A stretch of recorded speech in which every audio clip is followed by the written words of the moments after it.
اور میرے بھائی جو لوگ بھی اسلام قبول کر چکے ہیں، کلمہ پڑھ چکے ہیں، اللہ نے حکم دیا ہے کہ مجھے مانتے ہو تو خالی پیلی کا دعویٰ میں قبول نہیں کروں گا، تمہیں پوری زندگی 5 ٹائم مسجد میں جماعت سے نماز پڑھنی ہے۔ نماز چھوڑ دینا اسلام میں شرک کے بعد سب سے بڑا گناہ ہے۔ صحابہ کے دور میں یہ پتہ پریکٹیکلی جب دیکھنا ہوتا تھا نا کہ مسلم ہے یا غیر مسلم، تو کپڑوں سے نہیں پتا چلتا تھا، کپڑے سب کے ایک جیسے ہوتے تھے، کلچر تھا عرب کا، جو بھی جبہ پہننا یا جو بھی، کپڑوں سے نہیں پتا چلتا، داڑھی سے بھی نہیں پتا چلتا تھا، کیونکہ داڑیاں بول لو کیا ہو گیا سب رکھتے تھے۔ پتا چلتا تھا نماز سے۔ نبی صلی اللہ علیہ وسلم نے جب مختلف قبیلوں کو دعوت دی نا اسلام کی، تو کچھ نے مان لیا، کچھ نے جنگ کے لیے تیار ہو گئے۔ تو آپ جب اسلام پھیلنا شروع ہوا تو آپ صلی اللہ علیہ وسلم جب لشکر لے کے جاتے کسی علاقے کے قریب، رات کو پڑاؤ ڈالتے، اور آپ دیکھتے صبح فجر کی اذان کی آواز اور لوگ نماز کی طرف جاتے ہوئے نظر آ رہے ہیں کہ نہیں آ رہے؟ اگر نظر آ رہے ہیں اس کا مطلب یہ اسلام قبول کر چکے ہیں، نظر نہیں آ رہے تو حملہ کرتے تھے ان کے اوپر، اس کا مطلب انہوں نے اسلام قبول نہیں کیا۔ اور وہاں ایسا نہیں ہے کہ آپ نے حملہ کیا اور لوگوں نے کہا کہ جی ایکچولی ہم مسلمان تو ہو گئے ہیں لیکن کیا کریں، وہ آنکھ نہیں کھلتی مؤذن کی، اس لیے اذان بھی رہ گئی اور وہ پبلک جو تھی وہ سو رہی تھی تو نماز بھی رہ گئی۔ نہ نہ نہ بھائی، نماز پڑھ رہے ہو تو مسلم ہو، نہیں پڑھ رہے تو ہم تمہارے دل میں جھانک کے بولو نہیں، ہمیں کیا پتا تمہارے دل کا۔ آج جناب اتنا پکا باتیں ایسی کر رہا ہوگا جیسے اس سے بڑا کوئی افلاطون دنیا میں ہے ہی نہیں۔ نماز کے وقت میں مسجد سے کیا ہوگا؟ شارٹ۔ خواتین کے لیے گھروں میں نماز کا حکم ہے، جو پرہیزگار عورتیں نمازی ہیں ان کی بھی سفر میں نمازیں ضائع ہو جاتی ہیں، شاپنگ کے دوران ان کی نمازیں ضائع ہو جاتی ہیں، بیماری میں ان کی نمازیں ضائع ہو جاتی ہیں۔ ایکچولی مجھے ایمرجنسی تھی، مجھے فوراً ہاسپٹل پہنچنا تھا، بچے کا مسئلہ تھا ایکچولی، اس لیے نماز کیا ہو گئی؟ بولو قضا ہو گئی۔ میں کہاں پڑھتی؟ بھائی آپ کو یہ پوری زمین جعلت لی الارض کلھا مسجدا، نبی نے فرمایا اللہ نے پوری زمین میرے لیے سجدہ گاہ بنا دی ہے۔ یہ اس امت کی فضیلت ہے۔ پچھلی امتوں میں عبادت گاہ میں ہی نماز ہوتی تھی، مسجد کے اندر، چرچ کے اندر ہی ہوتی تھی، چرچ کے باہر نہیں۔ اس امت کی یہ فضیلت ہے، جہاں نماز کا ٹائم ہو قضا نہیں ہونے دینا۔ قضا ہو رہی ہے وہیں مصلی بچھاؤ، مصلی نہیں ہے روڈ پہ پڑھ لو، یہ تو مصلی بھی ہم نے ایسے ہی لگا دیا ساتھ میں، مٹی میں پڑھو، روڈ پہ پڑھو، سڑک پہ پڑھو۔ وہمی لوگ تو وہاں دیکھتے رہیں گے کتا تو نہیں چاٹ کے گیا ہے یہاں پہ، ایسے تو ہو سکتا ہے کتا آپ کی جائے نماز کو چپکے سے چاٹ کے چلا گیا ہو۔ جب تک یقین نہ ہو کسی جگہ کے ناپاک ہونے کا، شریعت کہتی ہے اس وقت تک اس کو پاک ہی سمجھا جائے گا، جب تک اپنی آنکھوں سے نہ دیکھو۔ حضرت عمر کے دور میں سفر میں لوگ تھے، ایک تالاب آیا، اس سے وضو کرنے لگے، تو وہاں جا کے کسی نے تحقیق شروع کی، بھائی اس تالاب میں کسی کتے نے منہ تو نہیں ڈالا؟ حضرت عمر کو غصہ آیا، فرمایا اب ہمو ما ابہم اللہ، ہم نے تو نہیں دیکھا نا کسی کتے کو منہ ڈالتے ہوئے، تو جس چیز کو اللہ نے چھپا دیا اس کو کیا کرو؟ چھپا دو اس کو، جب تک ہم نے نہیں دیکھا ہم پاک سمجھیں گے۔ اب پتہ چلا آپ نے تحقیق شروع کر دی، کتے نے منہ ڈالا ہے، کسی نے آگے ہاں جی کتے نے منہ ڈالا ہے، اب آپ کو لو بھی کتے نے منہ ڈال دیا، اب دوسرا تالاب تلاش کرو بیٹھ کے۔ کبھی بھی سفر میں اپنے ساتھ کسی وہمی کو مت رکھو، ٹینشن دیتا ہے وہ، اب کتے نے منہ ڈالا، دوسرا تالاب تلاش کرو نا۔ تیمم ایسے تھوڑی جائز ہے، تیمم تو جب جائز ہے جب پانی کی پوری کوشش کر لی آپ نے، کہیں بھی نہیں مل رہا، پھر تیمم جائز ہوتا ہے۔ اب بیٹھو۔ حضرت عمر نے کہا بھائی ہمیں کیا پتا، بس اللہ نے چھپا دی ایک چیز کو، کیا رکھو؟ چھپا کے رکھو، وضو کرو اور نکلو آگے سے۔ میں ہوتا وہاں پہ تو میں کہتا کہ بھائی نہیں، میں یہ وہاں یہ نہیں کہتا، یہاں ہوتا تو کہتا پتلی گلی سے نکلو، ٹھیک ہے نا۔ تو اس لیے عورت ہو مرد ہو، جہاں نماز کا ٹائم ہو وہاں نماز پڑھنی پڑے گی۔ ایک بات سوچ لیا کریں، اگر کسی عذر کی وجہ سے نماز قضا کرنے کی اجازت ہوتی تو میدان جنگ میں جب دشمن کی طرف سے تیر تلوار چل رہے ہوتے اس وقت اللہ اجازت دے دیتا۔ وہاں جب اللہ نے اجازت نہیں دی تو اب کہیں بھی اجازت نہیں ہے۔ لوگ کہہ سکتے ہیں جی غزوہ خندق میں تو نبی کی 4 نمازیں قضا ہوئیں جنگ کے دوران، بھائی اس وقت اللہ نے یہ آیتیں نازل نہیں کی تھی کہ جنگ میں نماز چھوڑنے کی اجازت نہیں ہے، اس لیے نبی کی قضا ہو گئی کہ آپ کو پتہ نہیں تھا کہ میں کیسے پڑھوں، تیر چل رہے تو ہم تو شہید ہو جائیں گے نا۔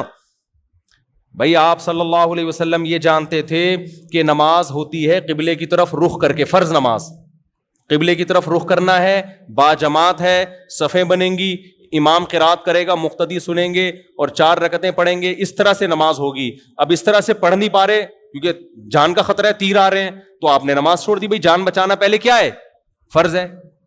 لیکن بعد میں قرآن کی آیتیں نازل ہوئیں کہ بھئی نماز چھوڑنے کی اجازت نہیں ہے, جان بھی بچانا ہے اور نماز بھی پڑھنی ہے. یا اللہ کیسے پڑھیں نماز, ہم کیسے پڑھیں؟ تو اللہ نے فرمایا کہ فَإِنْ خِفْتُمْ فَرِجَالًا أَوْ رُكْبَانًا, پراپر طریقے سے پڑھو جیسے جماعت سے پڑھتے ہو. خطرہ ہے کہ بھئی ایک ہی بم آ کے گرے گا, سارے نمازی شہید ہو جائیں گے, یا آگے دشمن پہ کون ہوگا, تو صلاۃ الخوف کا حکم دے دیا کہ بھئی امام ایک رکعت پڑھائے اور ایک رکعت جو ہے نا لوگ آگے دشمن کے سامنے کھڑے رہیں. امام جب سلام پھیرے تو یہ آگے دشمن کے سامنے کھڑے ہو جائیں اور وہ لوگ آ کے ایک رکعت یہاں امام کے پیچھے پڑھ لیں. تو ان کی چلنے پھرنے سے نماز نہیں ٹوٹے گی, نماز کے اندر ہی ٹریولنگ ہو رہی ہے نا, لیکن نماز نہیں ٹوٹے گی. تو اس طرح سے نماز ہو جائے گی. اللہ نے کہا میدان جنگ میں اس طرح سے اجازت ہے. اے اللہ بعض دفعہ اتنا بھی نہیں ہو سکتا, ہم اتنے تھوڑے ہیں کہ آدھے لوگ دشمن کے سامنے ٹھہرے اور آدھے پیچھے جماعت سے نماز پڑھیں گے تو ہم کمزور پڑ جائیں گے. تو اللہ نے کہا فریجالن او رکبانا, کوئی بات نہیں, گھوڑے پہ سوار ہو کے پڑھ لو. پھر کس طرح پڑھو, گھوڑے پہ. یہ بھی نہیں ہو سکتا, پیدل پڑھ لو, اشاروں سے پڑھ لو. اے اللہ اتنی ٹینشن کیوں, تو دے کیوں رہا ہے, یہ کیوں نہیں کہہ رہا کہ چھوڑ دو. کیا ہو گیا بھائی بتاؤ, یہ شاپنگ سینٹر میں اتنی ٹینشن ہوتی ہے جتنی میدان جنگ میں ہو رہی ہے کہ اللہ کہہ رہے جان تو پہلے ہی بچانی ہے. ایسا نہ ہو کہ جان دے دیں اور نماز نہ چھوڑیں, وہ تو غلط ہو جائے گا, پہلے جان بچانی ہے نا. لیکن اللہ ہمیں ایڈجسٹ کر رہے ہیں نا کہ بھائی ایسے طریقے سے پڑھو کہ جان بھی بچے اور نماز بھی ہو جائے. تو اس کے لیے آسان کرتے جا رہے ہیں. بھائی آدھے امام کے پیچھے, آدھے دشمن کے سامنے. یہ نہیں ہو سکتا, کوئی بات نہیں, سواری پہ بیٹھ کے پڑھ لو. یہ نہیں ہو سکتا, چلتے ہوئے پڑھ لو. چلتے ہوئے کیسے پڑھی جائے گی ایک الگ مسئلہ ہے, لیکن پڑھ لو. یہ نہیں ہو سکتا, یہ تو ہو سکتا ہے, ٹھیک ہے نا, چند منٹ کے لیے. بالفرض اگر یہ بھی نہیں ہو سکتا پھر معاف ہے. اصل مسئلہ یہی ہے کہ جان کو بچانا کیا ہے پہلے ضروری, اپنا بھی اور اپنی قوم کی جان کو بھی بچانا. بعض دفعہ یہ ہے کہ آپ نے میدان جنگ میں نماز پڑھی, آپ تو بچ گئے, لیکن اتنا بڑا بم پیچھے مار دیا نا دشمن نے کہ پیچھے پوری قوم ہی تباہ ہو گئی. تو اے اللہ اتنی ٹینشن تو کیوں دے رہا ہے ہمیں, ہم رات کو اکٹھی ساری نمازیں پڑھ لیں گے نا. یہ میدان جنگ ہمیشہ تھوڑی لگا رہے گا. ابھی ہم ظہر قضا کر دیتے ہیں, عصر کے ٹائم پہ پڑھ لیں گے, عصر قضا کر لیتے ہیں, مغرب کے ٹائم پہ مغرب قضا کر لیتے ہیں, عشاء کے ٹائم پہ. اللہ کہتے ہیں نا نا نا نا نا, مجھے پتا تھا کہ رات کو 5 نمازیں تم قضا پڑھ سکتے ہو, ابھی تمہارے پاس ٹائم نہیں ہے, لیکن میں اتنی ٹینشن تمہیں اس لیے دے رہا ہوں. ان الصلاۃ کانت علی المؤمنین کتابا موقوتا, نماز مومنین پر مقررہ اوقات میں فرض ہے, اخپل طریقے سے فرض نہیں ہے کہ جس کا جب موڈ ہوا اٹھ کے نماز پڑھ لی اس نے. لوگ کہہ رہے ہوتے ہیں یار ابھی ٹینشن ہے, ابھی کہاں پڑھیں, ایکچولی یہ وہ, ہم ایسا ہے کہ قضا پڑھ لیں گے بعد. میں جب کرکٹ کھیلتا تھا نا بچپن میں, تو اب میں وکٹ کیپر تھا, بعض دفعہ وکٹ کیپر بنتا اور بعض دفعہ جو ہے وہ کہیں اور فیلڈنگ پہ کھڑا. جب وکٹ کیپر ہوتا اس وقت ٹینشن ہوتی ہے. اب نماز کا ٹائم ہو جاتا, میں کہتا ٹاٹا میں کہاں جا رہا ہوں. اب ہمارا کیپٹن اور وہ ہماری ساری ٹیم متاثر ہوتی ہے, بھائی تم نماز کے لیے جا رہے ہو تو یہ وکٹ کیپر ہی شارٹ ہو جائے تو میں کہا بھائی کسی دوسرے کو لگا لو. تو مجھے وہ یاد ہے, وہ کیپٹن صاحب ہمارے کہتے تھے قضا پڑھ لینا نا. کیا پڑھ لینا؟ قضا پڑھ لینا. تو ہم نے چونکہ تبلیغ میں تھوڑا اٹھنا بیٹھنا تھا, تبلیغ والوں سے سنا ہوا تھا کہ نماز جنگ میں بھی معاف نہیں ہے, تو کرکٹ میں کہاں سے معاف ہو گئی بھائی, کرکٹ میں کہاں سے معاف. تو مجھے وہ یاد ہے, بڑی آزمائش ہوتی تھی. شاید 1-2 نیکی اللہ نے کروا لی جو آج ممبر پہ بیٹھا ہوں, ورنہ ہمارے اعمال تو ہمیں پتہ ہے نا, وہ اللہ ستاری کا معاملہ کرتا ہے. 2-4 اچھے کام بعض دفعہ زندگی میں ایسے ہو جاتے ہیں کہ اس کی برکت سے شاید اللہ تعالیٰ کچھ کام لے لیتا ہے. تو مجھے بڑا مسئلہ ہوتا تھا, پوری ٹیم ایک طرف ہو جاتی تھی کہ بھائی کیا بھائی یہ میچ کھیلو یا نماز پڑھو یار, ایک کام کرو. وہ مجھے کہتے تھے یہ ملا پن اور کرکٹ ایک ساتھ نہیں چل سکتا. تو مجھے یاد ہے عصر میں سب سے بڑا مسئلہ ہوتا تھا نا, عصر میں.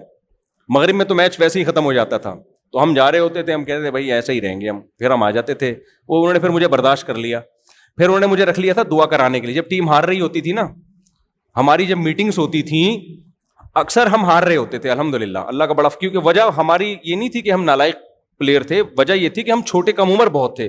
ہمارا جو مقابلہ, ہم 17 سال کے, 16 سال کے, 15 سال کے لونڈے لپاڑے, اور ہمارا مقابلہ ہوتا تھا 35 سال کے کھلاڑیوں سے. تو ظاہر ہے پٹنا ہم نہیں تھا. وہ پرانے کھیڑو نا, نیو وائٹ ابھی تک یاد ہے مجھے, وہ ہماری ایک مقابلے میں ٹیم آتی تھی, تو ہم تھے چھوٹے چھوٹے, ہماری ٹیم میں 4-5 بزرگ تھے جو ہم کو لیڈ کر رہے تھے. تو پھر انہوں نے جب دیکھا کہ یہ بڑا نمازی پرہیزگار سا ہے, ٹوپی پہن کے نماز پڑھنے جا رہا ہوتا ہے, واپس آ کے ٹوپی جیب میں رکھی اور فیلڈنگ شروع کر دی. اب میں جاتا بھی اوپنر تھا, اوپنر جاتا تھا اور لپیٹ کے نا 5-6 چوکے چھکے لگ گئے تو پورا رخ ہو گیا, آؤٹ ہو گئے تو باہر ہو گئے. تو اوپنر. تو اب کیا ہوا کہ پھر انہوں نے کیا کیا کہ پھر جو ہماری میٹنگز ہوتی تھی نا, جو منتھلی میٹنگز کے, ٹیم ہار کیوں رہی ہے, زیادہ تر تو اسی پہ ہوتی تھی اس پہ نہیں ہوتی تھی جو ہم اتنی اچھی پروگریس ہم نے کی ہے تو اب مزید اگلے میچ میں اور اچھا کیسے, بھی کہ اتنی ہارے کیوں ہم. اس کا اصل جواب یہ تھا تمہارا جو مقابلہ ہو رہا ہے بھائی وہ پرانے کھیڑو ہیں, ہمیں بھی ٹائم لگے گا, 10-15 سال لگیں گے وہاں تک پہنچنے میں. اصل تو یہ تھا.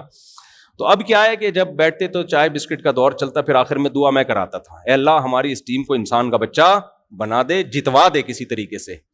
تو یہ پھر مجھ سے دعا کرواتے تھے, یہ پھر شکر ہے دم درود نہیں شروع کروائے انہوں نے. تو اچھا دوسرا کام میں یہ نہیں کرتا تھا, جوا نہیں لگاتا تھا میں.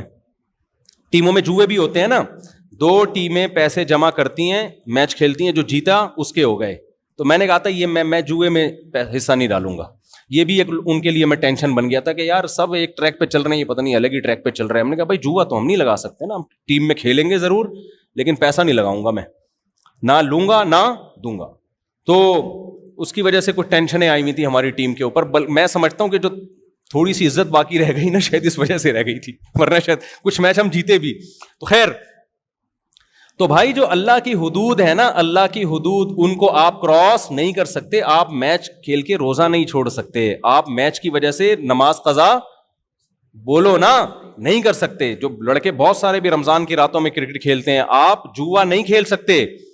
آپ کو اللہ کی حدود کا خیال کرنا پڑے گا. دیکھو ہم مسلم ہیں, انگریز غیر مسلم ہیں, ان کے لیے کوئی پابندی نہیں ہے, وہ آزاد ہیں. وہ تو میچ سے پہلے شراب بھی پی سکتے ہیں کہ یار ٹینشن ہو رہی ہے تھوڑا 2 گھونٹ لے لو. ہماری ٹیم کو اگر لگ رہا ہو کہ ہم ہار رہے ہیں اور کیپٹن آ کے کہے کہ اس ہارنے کے لیے ضروری ہے کہ چرس کے ایک ٹیکا سب قوم کو لگائے تاکہ ایک دم ایکٹیو ہو جائیں وہ, تو ہم کہیں گے بھائی یہ پاکستان کو جتوانے کے لیے ہم اسٹرگل کر سکتے ہیں, محنت کر سکتے ہیں, آئندہ اور اچھا کھیلنے کی کوشش کریں گے, لیکن چرس کے ٹیکے بولو نہیں لگا. وہ کہیں یار وہ ان کی انگلینڈ کی ٹیم نے لگائے تھے, انڈیا کی ٹیم نے لگائے تھے, فلاں ٹیم نے لگائے تھے, دیکھو ورلڈ کپ جیت گئے, ہم نہیں لگا رہے. ہم کہیں گے یار آخرت پہلے, یہ آخرت کے کپ میں کیا ہوں گے, ہار جائیں گے. آخرت پہلے ہے, دنیا کیا ہے, بول لو نا کیا ہو گیا, دنیا بعد میں.